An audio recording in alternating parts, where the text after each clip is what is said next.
أعوذ بالله من الشيطان الرجيم بسم الله الرحمن الرحيم الحمد لله رب العالمين اللهم صل على سيدنا محمد وعلى آل سيدنا محمد وبارك وسلم الحمد لله. எல்லாம் வல்ல அல்லாஹ் சுப்ஹானஹு வ தஆலாவின் அளப்பெரும் கிருபை ரஹ்மத் கொண்டும் பெருமானா ஸல்லல்லாஹு அலைஹி வஸல்லம் அவர்களுடைய துஆ பரக்கத் கொண்டும் ஆரம்பம் செய்கின்றேன்.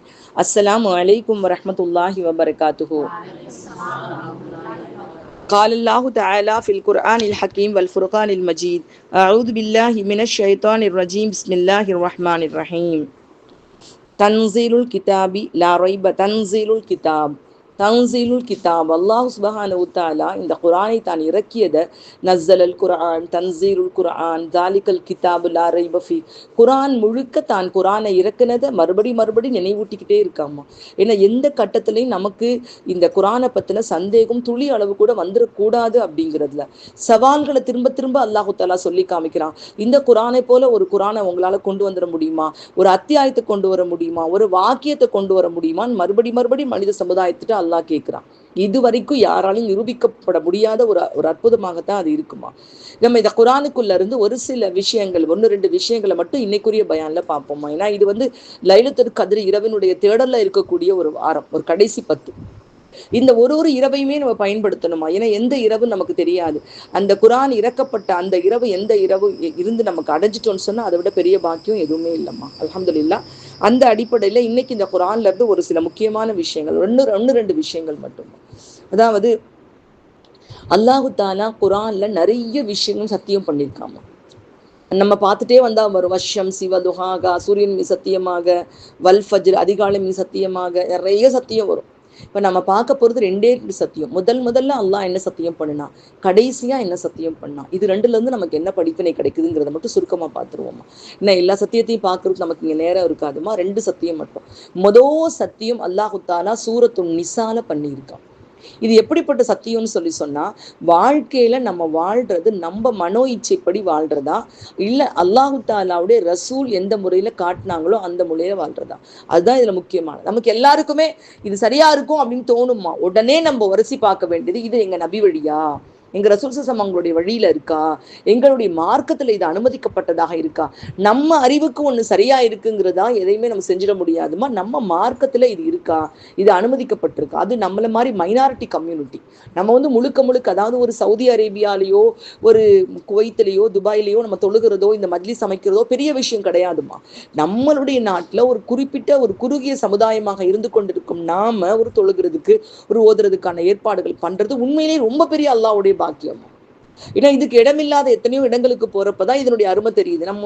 நம்ம ஊர்ல இருக்கக்கூடிய முஸ்லீம் மெஜாரிட்டி பார்த்துட்டு இப்படிதான் எல்லா இடத்தையும் இருக்கும்னு நம்ம நினைக்கிறோம். அப்படி கிடையாதுமா. இது இல்லாத இடங்கள்ல எங்க பிள்ளைங்க ஓதுறதுக்கு ஒரு மதரசா கூட இல்லை எங்களுடைய ஏரியால. எங்களுடைய பிள்ளைகளுக்கு ஒரு ஆன்லைன்ல ஒரு கிளாஸ் எடுத்து ஒரு அலிஃபா சொல்லி கொடுத்துட மாட்டீங்களா அப்படின்னு சொல்லக்கூடிய தாய்மார்கள். எங்களுக்கு ரமலான் மாதிரியே இல்லை. எங்களுக்கு எந்த விதமான ஒரு அறிவிப்பு கிடையாது, தொழுகைக்கு இடம் கிடையாது, தராவிக்கு இடம் கிடையாது, நாங்க ரொம்ப தூரம் தாண்டி போய் தொழ வேண்டியதா இருக்குன்னு சொல்லக்கூடிய இடங்களுக்கெல்லாம் போய் பார்த்தோம்னாதான் ஓ அல்லாஹ் நமக்கு இவ்வளவு பெரிய நியாமத் கொடுத்திருக்கானா அப்படின்னு நினைக்க முடியும். சத்தியம் என்ன சொல்லியிருக்கான்னு பாருங்கம்மா. ஏன்னா இதுல நமக்கு என்ன படிப்பினை இருக்கு. பிஸ்மில்லாஹிர் ரஹ்மானிர் ரஹீம். ஃபலா வ ரப்பிக லா யுமினூன ஹத்தா யுஹக்கிமுக ஃபீமா ஷஜர பைனஹும் ஸும்ம லா யஜிது ஃபீ அன்ஃபுஸிஹிம் ஹரஜம் மிம்மா கதைத வ யுஸல்லிமு தஸ்லீமா. இறைவன் மீது சத்தியமாக, அல்லாஹ் யார் மேல சத்தியம் பண்ணியிருக்கான். முதல் சத்தியம் தன்மையிலே பண்ணிக்கிட்டான். அதான் பெரிய சத்தியம். அல்லாஹ் எத்தனையோ விஷயமே பண்ணியிருக்காமா. தன் மீது சத்தியம் பண்றான் அல்லாஹ். ரப்பின் மீது சத்தியமாக. அப்படின்னா கண்டிப்பா ஏதாவது முக்கியமான விஷயமா தான் இருக்கும். சத்தியம் பண்ணி ஒரு விஷயம் அல்லாஹ் சொல்ல வேண்டிய அவசியம் இல்லையம்மா. அல்லாஹ் செய்யணும், நம்ம செஞ்சுட்டு போக வேண்டியதானே. அல்லாஹ் இங்க சத்தியம் பண்றான்னு சொன்னா அப்பதான் மக்களுக்கு அதனுடைய முக்கியத்துவம் தெரியும். அப்பதான் அதை எடுத்து செயல்படுத்துவாங்க. அப்படிங்கிறது தான் அல்லாஹ் ஒண்ணு சத்தியம் பண்ணி அல்லாஹ் சொல்றான். இப்போ இதுல தன் மீதே பண்றான் அல்லாஹு தஆலா. உன்னுடைய ரப்பின் மீது சத்தியமாக. சத்தியங்களை பத்தி நமக்கு நிறைய விஷயம் தெரிய மாட்டேங்குதுமா. அதாவது சத்தியம் அப்படிங்கிறது எந்த காரணத்தை கொண்டும் புள்ள மேல் சத்தியம், புருஷன் மேல் சத்தியம், பொருள் மேல் சத்தியம், குர்ஆன் மேல் சத்தியம் பண்ணக்கூடாது. சத்தியம்ங்கிறது இறை வணக்கம் மாதிரி அல்லாஹ்வுக்கு மட்டும்தான் பண்ணணும். நம்ம பண்ண வேண்டி நேர்ந்தா அல்லாஹ் மேல சத்தியமான்னு பண்ணலாம். அது முக்கியமான தேவைகளுக்காக அதை பயன்படுத்தணும். பண்ணின சத்தியத்தை கண்டிப்பா நம்ம கடைபிடிக்கணும். அந்த சத்தியத்தை ஒருவேளை முறிக்க வேண்டிய கட்டாயம் ஏற்பட்டுருச்சுன்னா, இப்போ சத்தியம் பண்ணிட்டோம், ஆனால் நம்ம மண்டையில தோணுது இதை விட இன்னொன்று நல்லது, சரி நம்ம பண்றது தப்புன்னு தோணுச்சுன்னா, அதெல்லாம் முடியாது, சத்தியத்தை பிடிச்சிட்டு இருப்பேன்னு பண்ணிட்டு இருக்கணும்னு அவசியம் கிடையாதுமா. தாராளமா அந்த எது நல்லதாக தோணுகிறதோ, நல்ல விஷயமா இருக்கோ, அதுக்காக சத்தியத்தை முறிக்கிறதுக்கு நமக்கு அனுமதி இருக்கு. ஆனா அந்த சத்தியத்தை முறிக்கிறதுக்கு சில முறைகள் இருக்கு. அந்த முறைகள் என்னன்னு சொன்னா, 3 நாள் தொடர் நோன்பு, 3 நாள் தொடர் நோன்பு வைக்கிறது, இது சத்தியத்தை முறிக்கிறதுக்கான ஒரு முறை. 6 ஏழைகளுக்கு 10 ஏழைகளுக்கு சாப்பாடு கொடுக்கறது, 10 ஏழைகளுக்கு சாப்பாடு, 3 நாள் தொடர் நோன்பு வச்சு அந்த அந்த சத்தியத்தை அல்லாஹ் நான் என்னால் காப்பாற்ற முடியலை, நான் இதை முறிச்சிடுறேன் அப்படின்னு சொல்லிட்டு செய்யலாம். சில பேர் என்ன சொல்றாங்கன்னா, அல்லாஹ் சத்தியமா உன்ட பேச மாட்டேன், உறவுகளை முறிச்சிடுறாங்க. உறவுகளை முறிக்கிறது பெரும்பாவம், நம்முடைய மனசுக்கு படுது. அப்ப அது என்ன தெரியுமா பண்றாங்க, ஐயோ சத்தியம் பண்ணிட்டோம், இவங்கள்ட்ட பேசினா நமக்கு என்னமோ வந்துரும் அப்படிலாம் பயப்பட்டு சக்கரபாத்தியா ஓதி சேர்ந்துக்கிறாங்க. இதெல்லாம் நம்ம ஊர்கள் நிறைய பழக்கத்துல இருக்கும். சக்கரபாத்தியா ஓதி சேர்ந்துக்கலாம் அப்படிம்பாங்க. இதெல்லாம் மார்க்கத்துல இடம் கிடையாதுமா. உறவை முறிக்கிறது பாவம். அல்லாஹ் சத்தியமா பேச மாட்டேன்னு சொல்லிட்டீங்கன்னு வைங்களேன், ஒரு கட்டத்துல ஏதோ ஒரு கட்டத்துல தாராளமா உறவை சேர்த்துக்கொள்றதுக்காக அந்த சத்தியத்தை முறிக்கிறதுக்கு அனுமதி இருக்கு. ஹலாலான விஷயங்களுக்காக அப்படி முறிக்கிறப்போ அதற்கான பரிகாரத்தை நம்ம செய்யணும். சத்தியத்தை பத்தி நம்ம தெரிஞ்சுக்கிட்டோமா? இது குரான்ல சொல்லக்கூடிய சட்டம் தான், இது குரான் சட்டம். அடுத்தது அல்லாஹ் தன் மீது சத்தியம் பண்ணி என்ன சொல்றான், ஏதோ ஒரு முக்கியமான விஷயமா, என்ன விஷயம்னு பாருங்க. தங்களிடையே எழுந்த சச்சரவுகளில் உம்மை நீதிபதியாக, யாரமா? ரசூல் ஸல்லல்லாஹு அலைஹி வஸல்லம் அவங்கள நீதிபதியாக ஆக்கணும். நமக்கு ஒரு பிரச்சனை வருதா, எங்க நபியில என்னங்க, நபி இதுக்கு என்ன சொல்லியிருக்காங்க, எங்க ரசூல் ஸல்லல்லாஹு அலைஹி வஸல்லம் இதுக்கு என்ன சொல்லியிருக்காங்க, அந்த முறைப்படி நான் நடந்துக்கிறேன். ஆனா இன்னைக்கு அது கிடையவே கிடையாதுமா. எல்லா விஷயத்திலையும் மாற்று மத கலாச்சாரங்கள் கலந்து விட்ட ஒரு காலத்துல நம்ம இருக்கிறோம். சொல்றோம் அது செய்யாம எப்படிங்க இருக்க முடியும். ஒரு கல்யாணம்னு எடுத்துட்டா எத்தனை விஷயம், நவுது பில்லாஹி மின்கா. இப்பெல்லாம் ரொம்ப மோசமாயிருச்சுமா கல்யாணங்கள் எல்லாம். கல்யாணங்களுக்கு எங்களுக்கு பயான் பண்ண சொல்லி ஹசரத் சொல்லுவாங்க, கல்யாண வீட்டுல இது மாதிரி பயான் இருக்குமா போங்கன்ட்டு. எங்களுக்கு அதை கல்யாண வீட்டுல பயான் பண்றது போல கொடுமை எதுவுமே கிடையாதுமா. நம்ம பாட்டு கத்திட்டு இருப்போம், அவங்க பாட்டுக்கு ஓ நெக்லஸ் என்ன, ஏன் நெக்லஸ் என்ன, இந்த வளையை எப்போ வாங்கின, அவசத்தால், ஏன்னா எப்போதான் சந்திக்கிறாங்களா மக்கள், இப்ப நம்ம வெளியூர்ல இருந்து வந்திருப்பாங்களா, நம்ம பேச்சை யாரும் கவனிக்கவே மாட்டாங்க. ஆனா எனக்கு ஹசரத் சொன்ன ஒரே ஒரு விஷயம், அம்மா நீங்க கல்யாணத்துக்கு பயான் பண்ண சொல்றது எவ்வளவு சிரமம்னு எங்களுக்கும் தெரியும். ஆனா ஏன் சொல்றேன்னா, நீங்க கல்யாணங்களுக்கு பயானை தவிர்த்தீங்கன்னு சொன்னா கல்யாண வீட்டுல, ஆனா உண்மையிலேயே அப்ப நான் இது நடக்கும்னு நினைக்கவே இல்லைம்மா. கல்யாண வீட்டுல டான்ஸ் வச்சுடுவாங்க, டான்ஸ் வச்சுடுவாங்கம்மா. தயவு செஞ்சு பயான் பண்ண போங்க. அதுக்குதான் நாங்க சொல்றோம், கல்யாண வீட்டை நீங்க இது சொல்லி எத்தனை வருஷம் இருக்கு, ஒரு 17 வருஷம் 16 வருஷம் இருக்குமா இதை சொல்லிட்டு. அப்ப போறதுக்கு தயங்கினப்ப சொன்னாங்க, நம்ம அதுக்காக நீங்க போங்க, அதுக்கு ஒரு அணை போடுற மாதிரி. எதுக்குன்னா நீங்க அந்த கல்யாண வீடுகள்ல இந்த அனாச்சாரங்களை தடுக்கிறதுக்கு ஒரு அணை மாதிரி பெண்களுக்கு ஒரு பயான்னு வச்சிருங்க. கண்டிப்பா தெரியும் சார், ஒரு பேச்சாளருக்கு கேட்கிறவங்க பூரா ஆளாளுக்கு ஒரு பக்கம் திரும்பிக்கிட்டோம்னு நினைச்சப்ப அங்க போய் இங்க போய்கிட்டு இருந்தா எவ்வளவு சிரமமா இருக்குன்னு எனக்கு தெரியும். ஆனாலும் நீங்க தடுக்கிறதுக்காக நீங்க போங்க அப்படின்னு சொன்னாங்க. ஆனா அப்ப அந்த அளவுக்கு அனாச்சாரம் வரலமா. ஆனா இப்ப எவ்வளவு அனாச்சாரம் யோசிச்சு பாருங்கம்மா.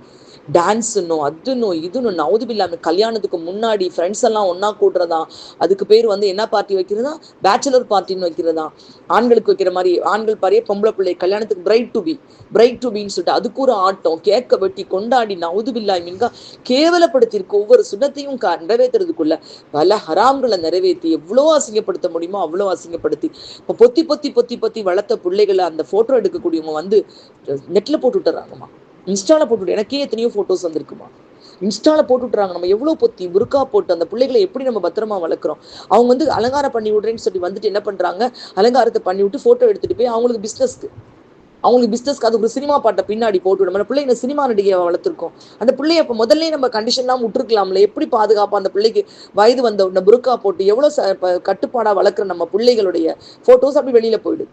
அப்ப நம்ம செய்யற காரியம் இது. எங்களுடைய நம்ம பிரச்சனை ஒண்ணு வருதா, இதுக்கு எங்க நபியுடைய தீர்ப்பு என்ன, இதுக்கு எங்க நபியுடைய தீர்ப்பு என்ன, எங்க நபி ஸல்லல்லாஹு அலைஹி வஸல்லம் அவங்களுடைய தீர்ப்பு என்னங்கிறத கேட்டோம்னாதான் நம்மளுடைய வாழ்க்கையில நம்ம ஜெயிக்க முடியும். இது நபி அல்லாஹ் சத்தியம் பண்ணி சொல்லியிருக்கான், எவ்வளவு கண்டிக்கிறான் பாருங்கம்மா. இறைவன் மேல் சத்தியமாக அவர்கள் தங்களிடையே எழுந்த சச்சரவுகளில் உம்மை நீதிபதியாக ஏற்று பின்னர் நீ தீர்ப்பு செய்தது பற்றி எத்தகைய அதிருப்தியையும் அவர்கள் தங்கள் மனங்களில் கொள்ளாது அந்த தீர்ப்பை முற்றிலும் ஏற்றுக்கொள்ளாதவரை அவர்கள் நம்பிக்கை கொண்டவர் ஆக மாட்டார்கள். அவங்களுக்கு ஈமானே இல்லைன்ட்டாமா, அவங்களுக்கு ஈமானே இல்லை. நபியுடைய தீர்ப்பை தான் ஏற்றுக்கொள்ளணும். எங்க நபி எப்படி சொன்னாங்க, எங்க நபி எப்படி இருக்க சொன்னாங்க, நபி ஸல்லல்லாஹு அலைஹி வஸல்லம் அவங்க அந்த வாழ்க்கையை அப்படியே பின்பற்றி அது மாதிரியே வாழணும்னு நினைக்கிறது கொஞ்சம் சிரமந்தாம்மா. ஏன்னா அந்த ஏழ்மை, அந்த கஷ்டம். அபூபக்கர் உமர் ரலியல்லாஹு தஆலா அவங்க போறாங்க, மக வீட்டுக்கு போறாங்க, ஹப்ஸா வீட்டுக்கு போறாங்க. போனா சொல்றாங்க என்னவோ பிரச்சனை, கணவனுக்கும் மனைவிக்கும் பிரச்சனை, கோச்சிட்டு போயிட்டாங்க நபி ஸல்லல்லாஹு அலைஹி வஸல்லம் அவங்கன்னு சொல்றாங்க.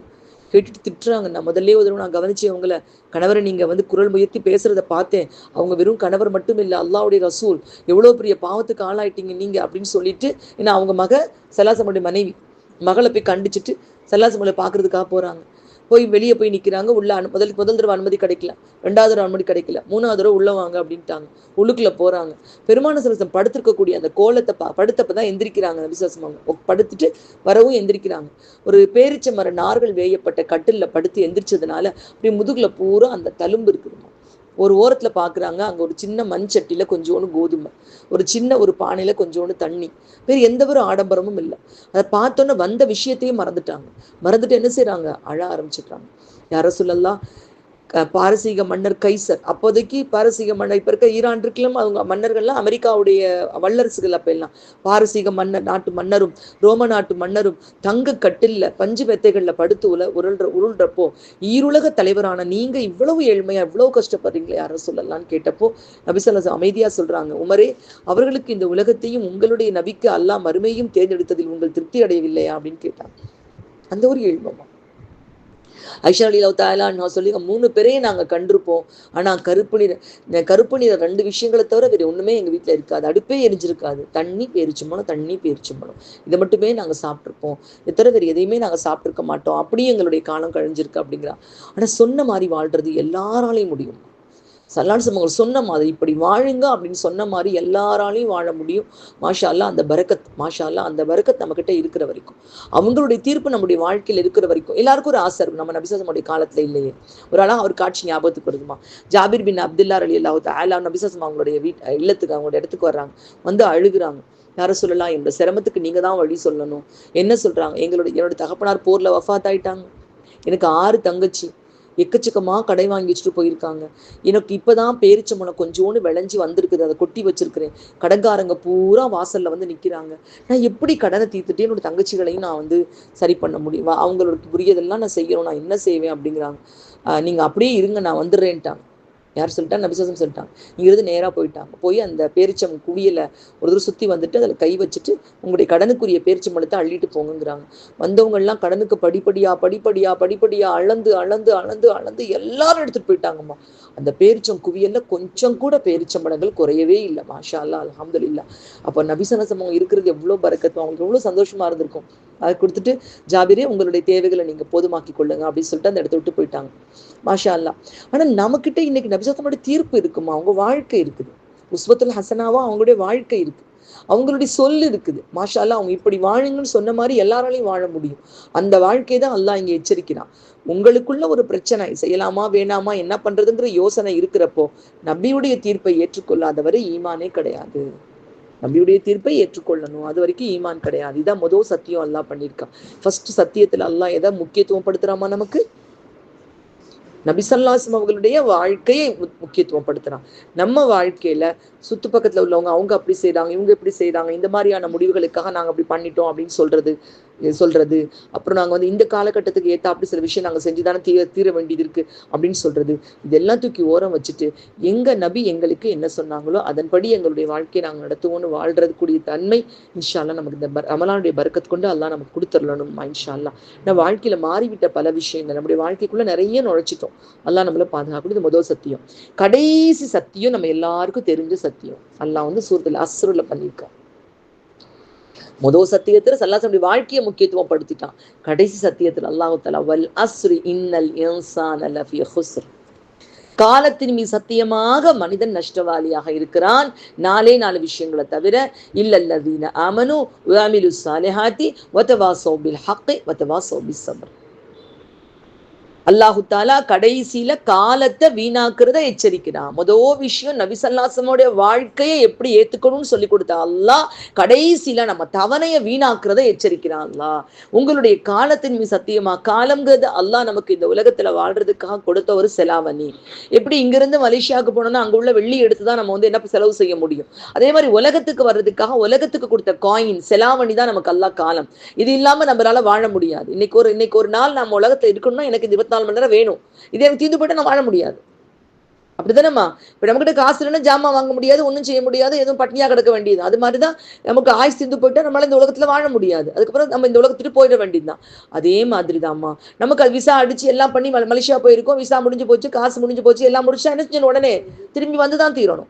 அந்த மாதிரி அந்த செலாவணி நமக்கு அல்லாஹ் கொடுத்திருக்கிறான். இந்த செலாவணியை சோறாக்க செலவு பண்ணணும், குழம்பு வைக்க செலவு பண்ணணும், ட்ரெஸ் வாங்க செலவு பண்ணணும், குளிக்க செலவு பண்ணணும், தூங்க செலவு பண்ணணும், தேவையில்லாத விஷயங்களை பேச செலவு பண்ணணும், டிவி பார்க்க செலவு பண்ணணும், செல்போன் பார்க்க செலவு பண்ணணும், பாவத்துல செலவு பண்ணணும், வீணா செலவு பண்ணணும். ஆனா எவ்வளவு நல்ல விஷயத்துல செலவு பண்ணிருக்கோம். 4 விஷயத்த அல்லாஹ் சொல்லி காமிக்கிறாமா. ஈமானுக்காக செலவு பண்ணுங்க. ஈமானுக்காக நாங்க எப்படி செலவு பண்ணணும் அப்படின்னு நீங்க கேட்டீங்கன்னா, ஏதாவது ஒரு இடத்துல போய் ஒரு 1/2 மணி நேரம் உட்காந்துட்டு தான் நம்ம ஈமான் நல்லா இருக்குமா, போய் உட்காந்துடணும். ஏதாவது ஒரு இடத்துக்கு போயிட்டு வந்து ஒரு 4 வார்த்தை கத்துக்கிட்டோம்னு சொன்னா நம்ம ஈமான் சிலாகத்தியா இருக்குமா, போயிட்டு வந்துடணும். நம்ம நினைக்கிறப்பா ஈமான் அப்படியே ஃப்ரெஷ்ஷாவே இருக்காதுமா, அதுல ஏதாவது ப்ராப்ளம் வரும். அப்போ நமக்கு நாமே நினைச்சுக்கணும், அல்லா இன்னைக்கு 24 மணி நேரம் காசு கொடுத்தேன், அல்லா நான் என்ன வாங்கியிருக்கேன் யோசிச்சு பார்த்து சில நஷ்டமா தெரியுமா, நமக்கே தெரியும். ஒண்ணுமே இன்னைக்கு செய்யல. 5 வேளை தொழுகையும் தொழுகக்கூடியவங்களை கூட விழுந்தடிச்சு 40 நிமிஷம் கூட இருக்காது. அவ்வளவுதானேம்மா? ஃபஜ்ருக்கெல்லாம் இன்னும் 5 நிமிஷம் 6 நிமிஷம் கூட ஆகாது. 2 4 ரக்காய் தொழ போறோம். லொகருக்கு எல்லாமே தொழுதிங்கனாலும் 10 நிமிஷம், அசருக்கு 2 நிமிஷம், 4 ரக்காத். அப்ப ரொம்ப சிம்பிளா தொழுதுட்டு இருக்கோம். நம்ம இதை எப்படி அதிகப்படுத்தலாம்? இன்னும் கொஞ்சம் நேரத்தை கொடுத்து நம்ம என்ன நன்மைகளை வாங்க முடியும்? கண்டிப்பா ஈமானுக்காக செலவு செய்யக்கூடிய நேரங்கள் நமக்கு பாக்கியமான நேரங்கள். 2வது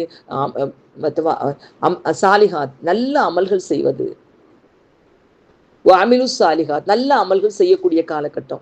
நல்ல அமல்கள்ங்கிறது திக்ரு செய்யலாம், எல்லா விதமான விஷயங்களுமே. ஏன்னா இதெல்லாம் நம்முடைய வாழ்க்கையில நம்ம கடைபிடிக்க வேண்டிய விஷயங்கள்மா. ஏன்னா பெரியாருடைய வாழ்க்கையில அவங்க சொல்றாங்க, நாங்க வெற்றி அடைஞ்சதுக்கு என்ன காரணம்? முஹைதீன் அப்துல் காதிர் ஜீலானி ரஹ்மத்துல்லாஹி அலைஹி அவங்க சொல்றாங்கம்மா, நான் சின்ன பிள்ளையா இருக்கிறப்போ அவங்க தாய் எவ்வளவு பெரிய பாக்கியசாலியோ தெரியலம்மா, மாஷா அல்லா. அவங்க சொன்ன ஒவ்வொரு விஷயத்தையும் அவங்க வாழ்க்கையில் எடுத்துக்கிட்டாங்க. என் தாய் நான் சிறு பிள்ளையாக இருந்த பொழுது எனக்கு ஒரு திக்ரு கற்றுக் கொடுத்தாங்க. நான் இறக்கும் வரை சொல்றாங்க, ஒரு காலகட்டத்தில் நிறைய அமல்கள் செய்ய முடியாத காலம் எல்லார் வாழ்க்கையிலையும் வரும். ஒரு முதுமை வருமா, ரொம்ப எந்திரிச்சு போய் ஒளி செஞ்சு ரொம்ப இப்ப நமக்கு கொஞ்சம் சக்தி இருக்கப்ப செஞ்சுக்கலாம். நம்ம ஒரு காலத்துல செய்ய ஒத்து வராதுமா. உடம்பு முட்டி வலி வரும், கால் வலி வரும், அதுக்கப்புறம் இடுப்பு வலி வரும், நமக்கு எந்திரிக்க முடியாது. அப்போ நம்ம நைட்டு தூங்குனா நம்மளுக்கு யாராவது எழுப்பி விட்டாதான் எந்திரிக்கிற மாதிரி எல்லாம் இருக்கும். இதெல்லாம் நம்மளுக்கு முதுமையினுடைய வெளிப்பாடுகள்.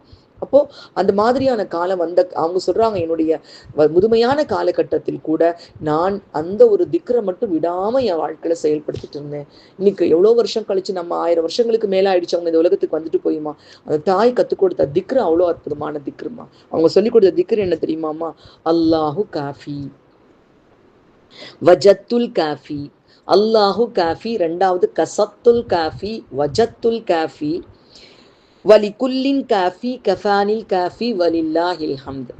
மொத்தம் 6 விஷயம் சொல்லி கொடுத்துருக்காங்க. அவங்க சொல்றாங்க, இதுதான் நான் வாழ்க்கையில பண்ணிட்டு இருந்தேன். அல்லாஹுல் காஃபி, கசத்துல் காஃபி, வஜத்துல் காஃபி, லிகுல்லின் காஃபி, கஃபானில் காஃபி, வலில்லாஹில் ஹம்த். வலில்லாஹில் ஹம்த்.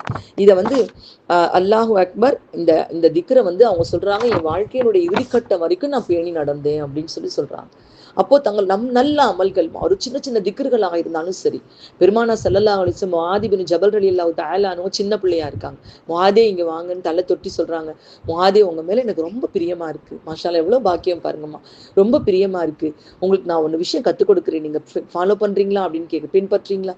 சொல்லுங்க யார சொல்லலாம். நீங்க ஒவ்வொரு தொழுகை முடிச்சிட்டணும், அல்லாஹும்ம இன்னி அலா திக்ரிக வ ஷுக்ரிக வ ஹுஸ்னி இபாதத்திக், இதை ஒவ்வொரு தொழுகைக்கு பின்னாடி ஓதிட்டு வரீங்களா கேட்டாங்க. அவங்க மௌத்துடைய ஹால் வரைக்கும் விடாம ஓதுனாங்க. அந்த ஒரு பழக்கம் இன்னைக்கு வரைக்கும் எல்லா பள்ளிவாசல்லையும் தொழுகையை முடிச்சுட்டு எல்லா ஆலிம்களும் உலகம் முழுக்க ஓதக்கூடிய ஒரு திக்ராக இன்னைக்கு அது பிரபலமாயிருக்கு. அப்போ நமக்கு அமல சாலின்னா ரொம்ப பெரிய பெரிய அமல்கள்னு சொல்ல மாட்டேன், சின்ன சின்ன அமல்களா இருந்தாலும் நேமமாக செய்யணும். சும்மத்தகாமு, அல்லாஹ் தான் சொல்றான், இன்னல்லதீன ஆலு ரப்புன் அல்லாஹு, அல்லா ரப்புன்னு சொல்லிட்டு சும்மஸ்தகாமும் நிலைச்சு இருக்கணும். ஆயிஷா ரலியல்லாஹு தஆலா அன்ஹா சொல்றாங்க, எந்த ஒரு அமலா இருந்தாலும் நேமமா கொண்டு வாங்க. இன்னைக்கு ஒரு நாளைக்கு செய்வோம், நாளைக்கு விட்டுருவோம், ஒரு மாசம் செய்வோம், அடுத்த மாசம் விட்டுருவோம், அப்படி இருக்கக்கூடாது. இன்னைக்கு அமலால உறுதி எடுத்துக்கணும். நம்ம அல்லாஹ், நான் ஒரு நாளைக்கு ஒரு ஐன் ஓதாம நான் தூங்கவே மாட்டேன். அல்லாஹ் இனிய வாழ்க்கையில ஒரு ஐன் குரான் கண்டிப்பா நான் ஓதிடுவேன். ஏதாவது ஒரு திக்ரு நான் கண்டிப்பா நான் செஞ்சிருவேன். ஏதாவது ஒரு உறுதிமொழி எடுத்துக்கணுமா. ஒவ்வொரு ரமலான்லையும் ஏதாவது ஒரு கூடுதல் அமல், இந்த வருஷம் நான் இந்த கூடுதல் அமல் நான் செய்வேன். பெரிய விஷயம் கிடையாது. ஒரு லா இலாஹ இல்லல்லாஹ் ஒரு 100 தடவை நான் சொல்லாம நான் தூங்கவே மாட்டேன். மாட்டேன். ஏன்னா இதுக்கு வந்து மாதவிடாய் நேரம் எல்லா நேரமும் நம்ம செய்யலாம். நம்ம என்ன செய்வோம், செஞ்சுட்டு இருப்போம்மா. நாங்கள் அயலாலாம் சொல்லாத நாள் இருக்காது. ஒரு நாளைக்கு வேலை அதிகமாக இருக்குன்னு விட்டுருவோம். நாங்கள் அப்படி இருக்க மாட்டோம். என் நேரமும் விட்டுருவோம். நோட் போட்டுக்கலாம். நோட் போட்டு அட்டண்டன்ஸ் மாதிரி எழுதி வச்சு இன்னைக்கு பண்ணியிருக்கோமா, நம்மளே நம்மளை கணக்கில் எடுத்துக்கலாமா நம்ம. அப்போ அதற்காக நம்ம செலவு செய்யக்கூடிய நேரம் இது. கடைசி சத்தியத்தில் அல்லாஹ் சொல்லியிருக்கிறதுமா. மூணாவது வதவா சௌபில் ஹக், உண்மையை பற்றி பேசுங்க. எதுமா உண்மை? நம்ம என்ன பேசுவோம், நம்ம அடுத்து கல்யாணம் பண்ண போகிறோம், பிள்ளைக்கு வந்து மாப்பிள்ளை பார்க்க போகிறோம், பிள்ளை எல்லாமே பேசாமல் இருக்க மாட்டோம். வாழ்க்கைன்னு இருந்தால் நாளைக்கு என்ன குழம்பு வைக்க போகிறோம், 27 வரப்போகுது, அதுக்கு இந்த ட்ரெஸ்ஸை போட போகிறோம், அதை பண்ண போகிறோம், இதை பண்ண போகிறோம். இப்படி எத்தனையோ விதமான கனவுகள் கற்பனைகள் இல்லாத வாழ்க்கை இல்லைம்மா மனித வாழ்க்கை. ஆனால் இதெல்லாம் உண்மையான்னு கேட்டால் எல்லாமே ஒரு போலியா. நேற்று இரவு தொழுகைக்காக கிளம்பிட்டு இருக்கேம்மா, என்னுடைய நெஞ்சமெல்லாம் நடுங்கிற மாதிரி ஒரு பெத்த தாய் எனக்கு இன்னும் கண்ணில் நிற்குதுமா. அந்த குழந்தை வந்து கல்யாணத்துக்கு முன்னாடி எங்களுடைய வீட்டுக்கு, நம்ம வீட்டுக்கு இங்கே வந்து அவங்க சொல்கிறாங்க, அந்த ஏம்மா என் பிள்ளைக்கு கொஞ்சம் உடம்பு இழைக்கிறதுக்கு அந்த எக்ஸசைஸ் மெஷின் ஒன்று இருந்துச்சு, அந்த மெஷின் வந்து வாங்கணுமா, அது எப்படி இருக்குன்னு வந்து காமிச்சு கூட்டிகிட்டு போனாங்க. சில வருஷங்கள் ஆயிடுச்சு, 2 குழந்தை. அந்த தாய் சொல்கிறப்போ அப்படி இருக்குதுமா. அம்மா என்னோட மருமகன் வந்திருந்தாருமா, எங்கள்கிட்ட சொல்லிட்டு, அவருக்கு மருமகன் 3 நாளைக்கு வந்திருக்காரு, அவருக்காக வந்து இதுக்கு ஆட்டுக்காலை வாங்கி ஆட்டுக்காலை சூப்பை வச்சுட்டு புள்ள 11 மாதத்து பிள்ளைக்கு பாலை கொடுத்து தொட்டியில் போட்டுட்டு இந்தா இங்கே படுத்திருக்காமா. திடீர்னு 11 மணிக்கு எஞ்சி பார்த்தா கொரட்டுன்னு சத்தம் வந்துச்சு. அவன் ஃபோன் வந்துச்சு, போய் பார்க்குறோம், என் பிள்ளை எங்களை விட்டு போயிடுச்சுமா. கண்ணை மூடி கண்ணை திறக்கிறதுக்கு ஒன்றுமே வியாதி இல்லைம்மா என் பிள்ளைக்கு. எல்லாமே ஆசை. இந்த பிள்ளை அவங்க சொல்கிறாங்க, நான் தனி ஒத்த பிள்ளையா இருக்கிறேன், நான் ஒத்த பிள்ளையா என் பிள்ளை இருக்கக்கூடாது, அதுக்கு கூட ஒரு சகோதரி வேணும்னு ஆசைப்பட்டு அந்த பிள்ளை பெற்றுச்சு. ஆனால் எதையுமே அனுபவிக்கலையம்மா, இப்படி போயிடுச்சேம்மா. எல்லாட்டையும் நல்ல பேர் எடுத்த பிள்ளைம்மா, மாஷா அல்லா. அப்படி உலக வாழ்க்கையில் இதெல்லாம் உண்மைன்னு எப்படி சொல்ல முடியும், ஹக்குன்னு எப்படி சொல்ல முடியும் நம்மளால?